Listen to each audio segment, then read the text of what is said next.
We're going to start with Kari Lake, but this whole video is really about the continued collapse of the Democrat Party. Who will they run in 2028? This is going to involve Gavin Newsom. Bad news for Kamala Harris, which is good news for the entire earth. And of course, we're going to also feature an open on Kari Lake. Welcome to Doug in Exile. Thank you to my subscribers. Help get me up to 600,000 subs. That's our next big goal. I can't do it without you. That's how you say thank you for your hard work. You just subscribe. Here's Kari Lake. You think about Jake Tapper and Dana Bash. They were the moderators of that debate. And I remember after the debate, everyone said, oh my goodness, didn't they?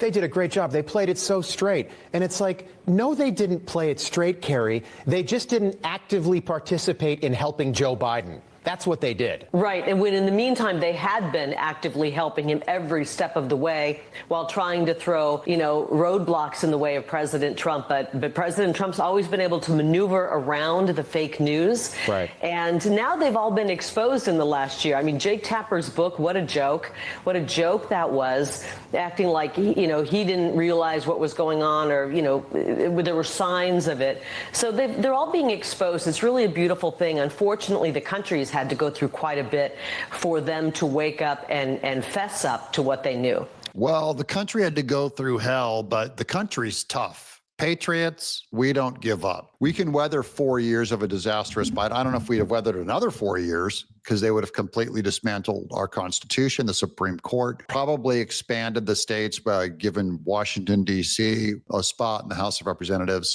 But we did, in hindsight, you can say God had a hand in this because Trump was able to come back in a much more powerful way. And the biggest, most important thing that we did was Elon Musk secured free speech, and then it ended up being turned around and destroyed that stranglehold that mainstream media had, the Democrat Party had, on how information goes between all of us. That whole lie machine has been destroyed, clearing the way for the truth coming out on the next election. And what does that mean? Here's Kamala Harris, who's starting to show weakness in the polls.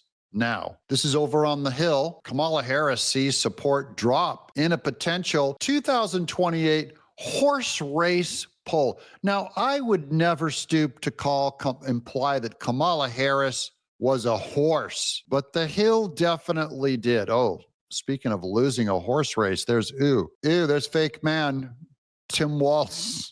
Horrifying fake man, Tim Walz. Okay, here we go. Support for former Vice President Kamala Harris in the theoretical 2028 presidential horse race has dropped. Polling indicates as she weighs her next political steps. Guys, what do you think she's qualified for? Tell me in the chat below. If she fails to be presidential, run for president, are the Democrats going to run Kamala Harris for president again? Please, please. The latest Emerson College polling survey found Harris in second place among a field of gross potential 28 radical communist Democrats, receiving support from just 13% of the Democrat primary voters. She lagged slightly behind former Transportation Secretary Pete Buttigieg. Pete Buttigieg is a front runner who is at 16%. By the way, I saw a poll for black support on Pete Buttigieg was at 0%, which we thought sounded a little high even, that Buttigieg merely got 0% of the black vote. Because he's so straight.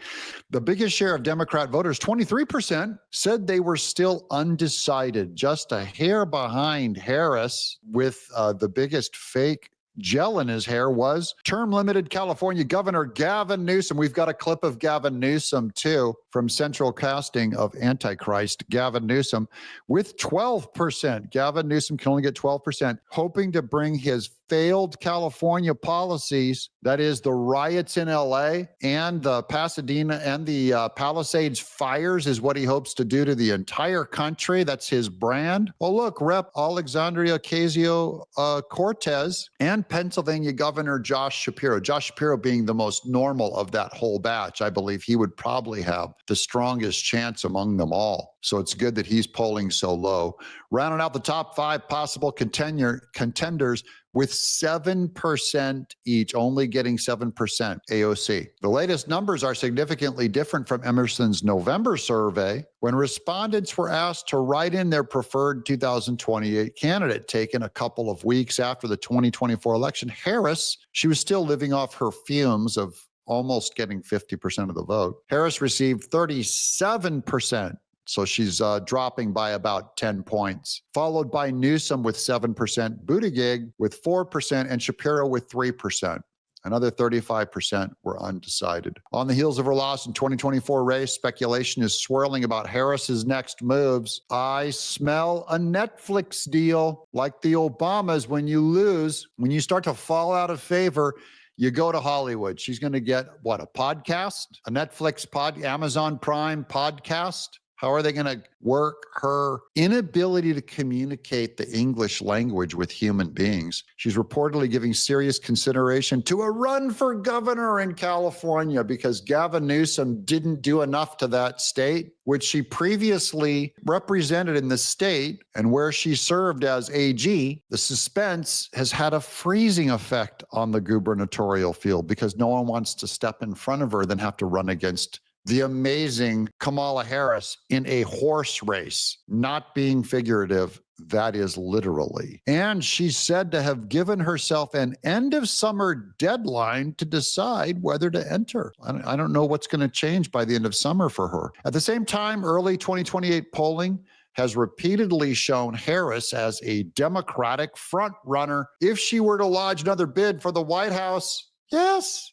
Can you imagine her on the campaign trail doing the same thing? A run for the Golden State Governor's Mansion could take a 2028 presidential campaign off the table, but she's reportedly considering all of her many strong options. Okay, here's that Gavin Newsom quote where he starts berating and degrading all of us in a truly psychotic podcast episode. Here he is, over on Midas Touch. Gavin Newsom. But what I want people to know is, gloves are off. Let's go. Enough. We're going to stand up. Truth. We're going to stand up for American people. We're going to stand up for people that are being bullied. Truth, bullies, American people. This sounds like he's stuck back in 2018. Oh, look, I see signs. I think he's molting his skin. It's almost time to molt for Gavin Newsom. Shed that skin off, boy. Chemical peel. We're going to have the backs of people that are scared.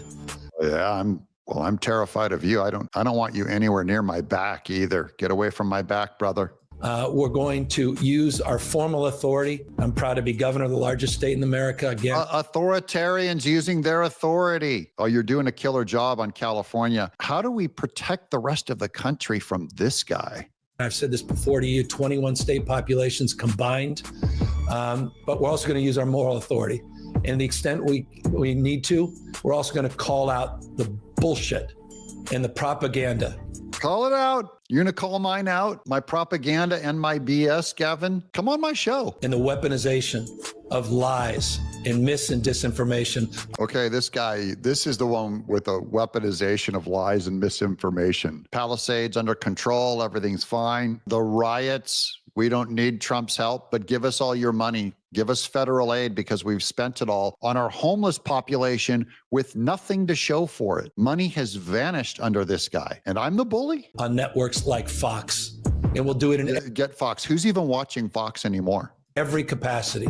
On behalf of the people I represent in the state, in an individual capacity, enough. It's time to assert ourselves much more forcefully with character and conviction. He's going to start showing some force now. And he just now found a brand new word, character. He's going to start fighting with character now because he certainly hasn't yet. And he said he's going to fight with conviction. Good. Yeah, that's a good move, Gavin. Let's start that. Character and conviction means you're going to abandon all the Democrat principles and go over to Republican principles. So that's probably a good move. And have the backs of people that don't have the voice that some of us have and the ability to do what some of us can do. And that's what this whole case is about. And we'll continue to stand tall and we'll continue to power through this remarkable moment in history. Yeah, you're going to stand tall. I'm 6'8".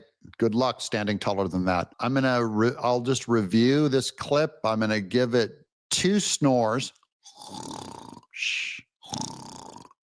If he continued more, if this was a longer clip, I think I'd have probably 4 snores. Let's get back to. Meanwhile, on our side, 2028's looking good with J.D. Vance as the front runner. This is also from The Hill. Vance is a clear front runner for the GOP nod in 2028, says a poll. Good news for us, bad news for Democrats. They don't have any leadership. We've got our front guy, natural vice president. Trump campaigns with him, and we've got a slam dunk is what I'm hoping. And J.D. Vance has made no mistakes. Vice President Vance is the clear frontrunner of the 2028 Republican presidential nomination, well ahead of other possible candidates, according to a poll released yesterday, Friday.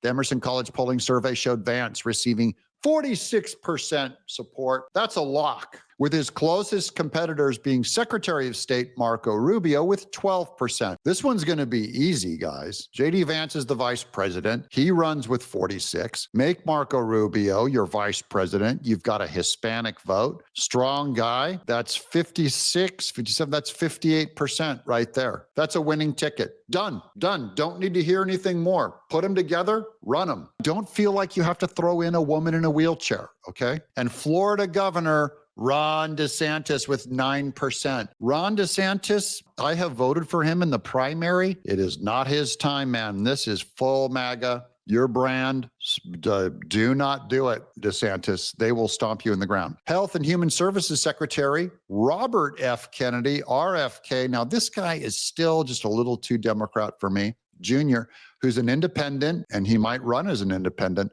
followed with 5%. And Homeland Security Secretary Kristi Noem, I'm a big no on Kristi Noem, although I like her, I'm just saying not for president, and former United Nations Ambassador Nikki Haley with 2% apiece. No, Nikki Haley, who Trump called bird brain. The other 6 listed names received 1% or less, while 17% of respondents said they were undecided, and 4% said they prefer someone else not listed. Those would all be libertarians. They probably want lunatics like Rand Paul, maybe Thomas Massey to run. Big no. This marks an improvement for Vance from his November poll exploring a hypothetical 2028 primary. So Vance is gaining in presidential stickiness compared to the 5% for DeSantis and 3% for president for Vivek Ramaswamy, who I always said, giant no, always a no. No to Vivek Ramaswamy. I do not trust that guy. What do you guys think for the vice presidency? Are you giving a thumbs up to J.D. Vance? If so, write in the comments below your vote